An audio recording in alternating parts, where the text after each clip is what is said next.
Hello, welcome back to the Crafty Organizer. I'm Noreen Burke, and today we're going to talk about easy organizing for all of your rooms. Let's go.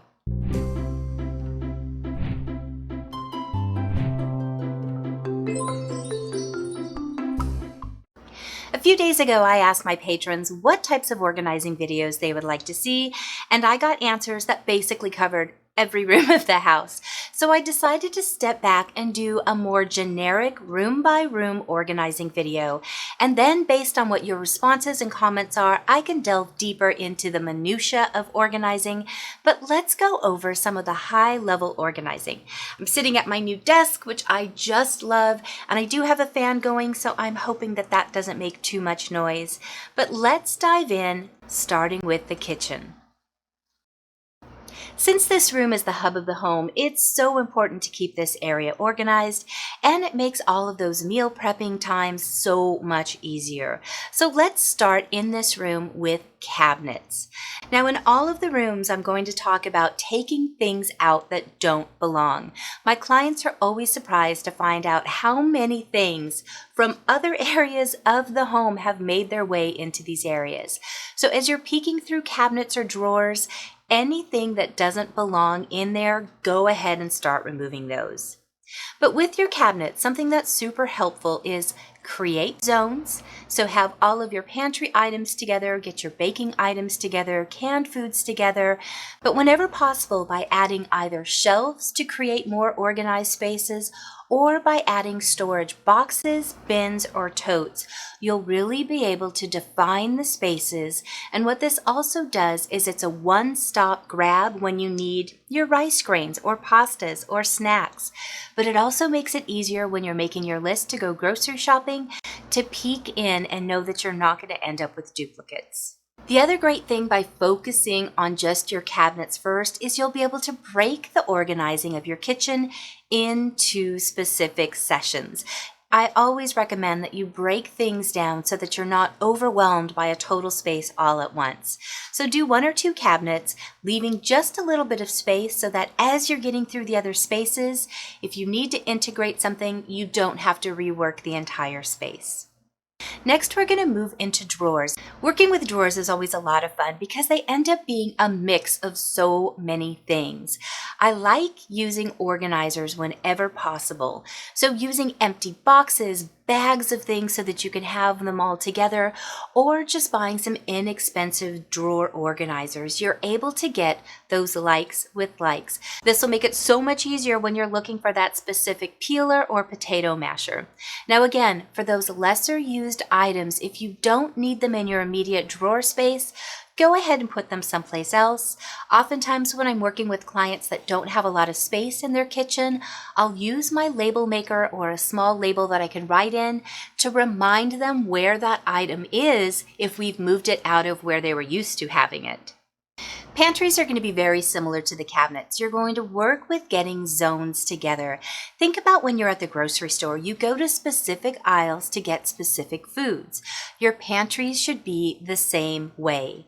By adding small bins and containers, it helps keep them corralled so that you're not just looking for the open space to put these things, but in the actual spot that they live. And the most difficult thing is trying to not overbuy. I know it's really hard when there's a great sale or if you get a good deal on something, but by buying more than you absolutely need, you're oftentimes putting yourself in a situation to not have enough space, meaning that you overflow into other areas, and this immediately causes a cluttered snowball effect. As you're going through your kitchen spaces, be sure to let go of anything that you're not using.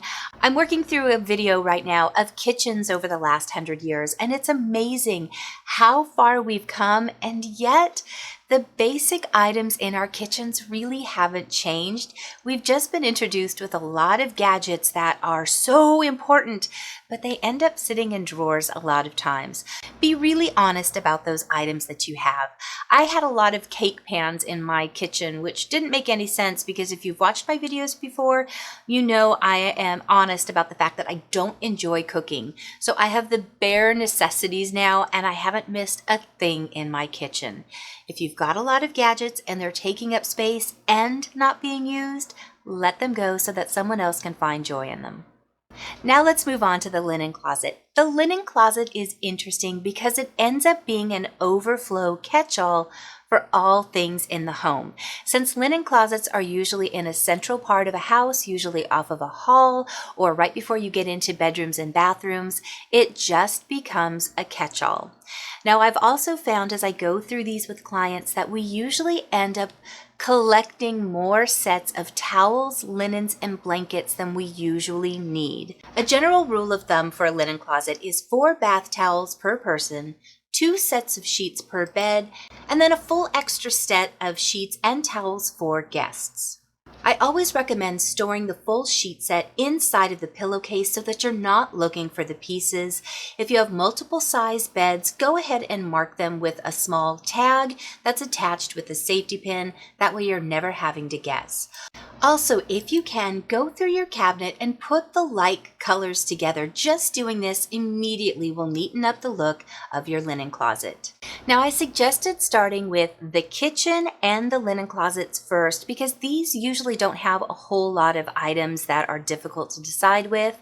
We're moving into the bedroom closet, and this is a difficult one. We end up stashing a lot of memory items in here, and a lot of us just have an abundance of clothing and shoes, and they're hard to make decisions with. If you have someone who can help you, take everything out. Start with clothes, then shoes, but look at the storage needs you need. If you have a lot of shoes and they're ending up all over the floor, by adding a simple bookcase where you can add extra shelves if you need, you can then put everything back into more organized spaces. I also always recommend keeping all of the shirts together, all the pants together, dresses together. This makes it easier when you're looking for an item. And if you really want it to look professional, break things down by color. So when I have clients, I'll have all of the light shirts together going from the no sleeve all the way down to long sleeve. Then I'll go into the next color and repeat the same thing. So if they're looking for a string top, they know that's always going to be on the most left. And if they're looking for a long sleeve, they know that'll always be on the right. This just makes it so easy.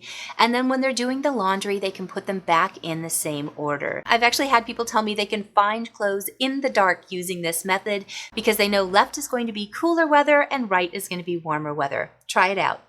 The other thing to keep in mind is it doesn't always have to be Pinterest worthy. I think a lot of people get caught up on that.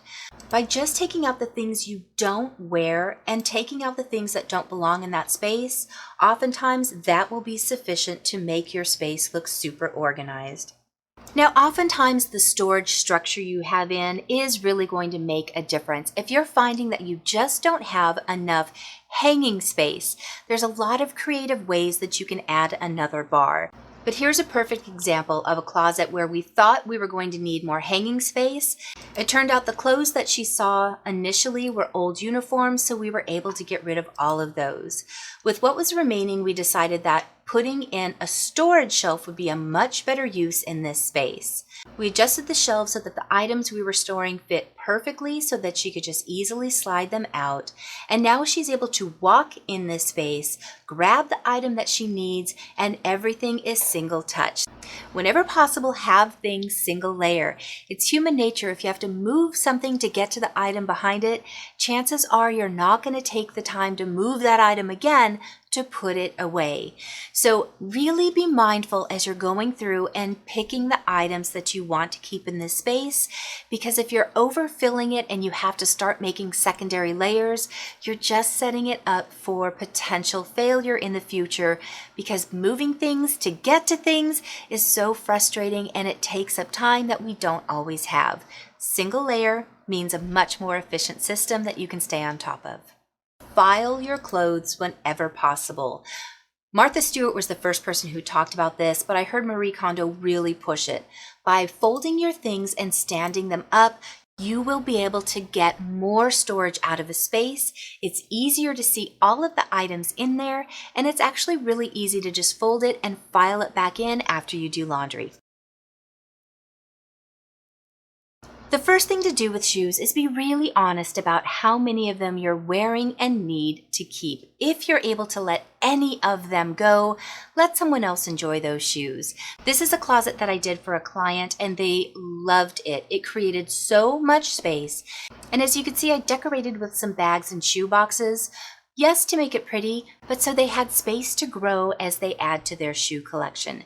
Now, if you don't want to add anything to a wall, a simple bookshelf like the ones I have behind me, you can add more shelves easily, and I've done a whole video on ways to add shelves without a lot of tools. I've got that link down in the description below, but you can add the shelves and create more shoe storage, and this is an affordable way to do it in a closet or outside of an area. Now let's move into the bathrooms. Bathrooms usually have a lot of clutter on the counters. Because these are the items that we use most often, we tend to not put them away or we don't have a solution for them. So let's look at some ways that we can organize for the bathrooms. If you don't have cabinet space around, there's so many cute shelves that you can hang on a wall. If they're lightweight, you can use the Command Velcro strips. These are actually super strong and will allow you to get small toiletries up. There's also decorative baskets that you could hang, but I'm always going to suggest going through and really being mindful about the products that you have. We are lured into trying new things all of the time. Sometimes they're great new items that we love and use all of the time, but we also oftentimes have things that we tried once, didn't like, and there they sit. I've spoken about Project Beauty Share before. I'm always happy to suggest using them again because what they do with your toiletries is they have found a way to sanitize, repackage, and distribute to people in need, especially with hurricane season happening and so many people displaced. This is the perfect time to peek through those items and let them go to a good use. Now, once you've gone through and you've eliminated the items that you don't want, consider using bins and use the drawer spaces with small organizers. Once again, just like the kitchen, you can make these out of cardboard boxes or you can get them pretty affordably at your local dollar stores. Then with those items that you do use often, you can put them in a decorative basket on your counter or on a Lazy Susan, and it looks like a part of a decoration in the bathroom as opposed to clutter. Now, if medicines are a big part of your daily routine, please go through those and make sure you don't have anything that's expired and find a small bin. Keep them all together. Separate supplements by actual prescribed medications. This will keep things safer for you. And if going through those bins is problematic for you, then get some of those daily pill dispensers so that you've got your daily pills easily accessible and you can refill them as often as needed. Now let's move into the home office. Home offices are notorious for paperwork being everywhere. What I usually do when I've got a lot of paperwork to go through is I will just start with a very high level of categories. So I'll start doing medical, personal, I'll do financial, and then I'll break down by people. Then I will go through after I've gotten all the paperwork into those high level of categories, and I'll start breaking it down specifically. I've done videos before on how to organize paperwork. I'll also have that in the description. But getting paperwork broken down into manageable systems is going to make all the difference. But the biggest tip here is using those systems. Do yourself a favor and once a week or once a month, go through the new accrued papers and drop them into the appropriate space, or go to shredding. I recently found out that Staples does shredding by the pound. So if you have things that need to be shredded, go there frequently, once a month or so that it's only $1 or $2 to shred those documents. Or if getting a shredder is in your budget, go ahead and have this in an area where you tend to relax. And before you get into that show or that book, take a few minutes to just shred those items from that week or month, and you won't have to deal with a large pileup of it anymore. Just like the other areas, take out any items that don't belong in the office. Get the like items together, whether we're talking about office supplies, printer supplies, books that you like to read, or if you're working from home, make sure the items that you need to work are close by at the desk so that throughout the day, you don't have to keep getting up or look for those items. When I first became an organizer, I did not realize how much this next topic was going to fit in to the overall organization of a home. Just as I've spoke of chronic pain and depression being a huge factor of clutter, shopping is a huge component for getting organized and staying clutter-free. The thrill you get from finding XYZ is usually such an immediate mood boost that I end up finding multiple bags of purchased treasures when I'm working with clients, oftentimes with no plan for the item. So if you find yourself a frequent shopper and you aren't going home and immediately using these items, or at least within a few day period, I want you to start asking yourself these questions. How often will I use this item? If it's something that you think is just such a cute item to have out on a shelf, I'm super guilty of decor items. See if you already have an item similar to it, or if you really need to justify buying this item. Which leads me into, do I have other items like this? It's funny, the thing I end up finding in clients' home most often when I'm working in their closets are multiples of black tank tops, t-shirts, or long sleeve shirts. We get into a rut of a specific item that we like. When you find it on sale, you get another one, not really keying into the fact that you already have 8 of the very similar item at home already. So go through your quick list of what you already have. If you remember having something similar to it already, wait until you can go home and check out the condition of the item. If you find you really need it, chances are you'll be able to go back to the store and pick it up. This is a big one. Where are you going to put it? This saves me so often because I see an item, it's super cute, it's on sale, and it totally fits my aesthetic. But if I don't know where I'm going to put it when I get home, I really make myself pause, because otherwise it's going to end up in the garage, in a cabinet, because I don't know where to put it. And chances are I'm not going to take away something I'm already enjoying to display it. So make sure it has a home before you bring it through your door. The best one that works for me is, am I going to be willing to donate it if I don't use this within the next 30 days? I cannot believe how often that's the one when I've gone through my whole, I know where I'm going to put it, I know I'm going to use it, but will I be willing to donate it if I'm wrong? If the answer is no, because I don't want to waste the money, then I absolutely don't bring it home. And if you are guilty of doing that, I'll bring it home and then return it if I change my mind. Leave me a comment if you are guilty of having something at home that you bought, thinking you would return, and then you realize that it's a year later and that item is still in the bag with the receipt. By really making sure that you want the item first, or being diligent at taking those items back if you find out that it's just not going to fit for you, will keep your clutter at bay and help you stay organized. The last thing I want to talk about is one of the tips that I've started incorporating that really helps me keep my spaces organized. Even when I'm tired and I don't want to, I force myself to take 3 minutes.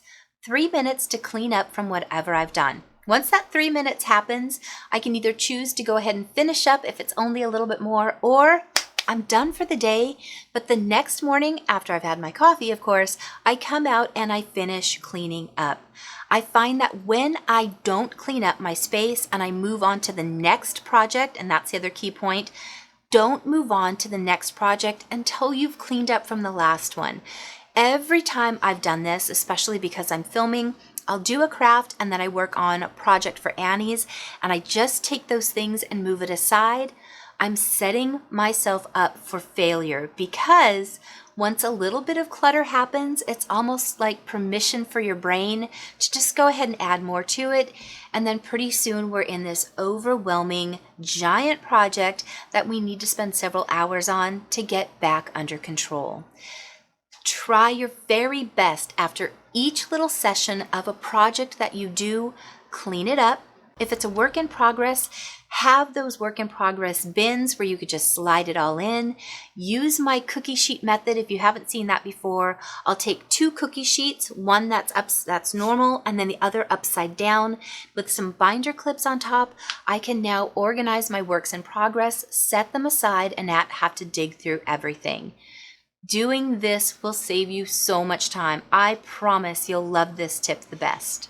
Getting your home organized will always start better if you accept that it's always going to be an ongoing process. We have busy lives, there's multiple people in your homes, and even if it's just you, life has a way of throwing curveballs at us. So be kind to yourself. Take these in small sessions. Remember that your home didn't get disorganized overnight, so it's not going to get organized overnight. By taking it in small sessions, going room by room, and as you're in those rooms, breaking it down by one cabinet or drawer or closet at a time, you will get there. And remember, I am always here to be your cheerleader with tips and suggestions to get organized. Thank you so much for watching today. I appreciate having my patrons. They are the ones that are allowing me to make these videos. If you enjoy this content, be sure to click that subscribe button. I'm counting down and getting closer to the 100,000, and I'm so happy to have you on this journey with me. I'll see you guys in just a few days. Bye.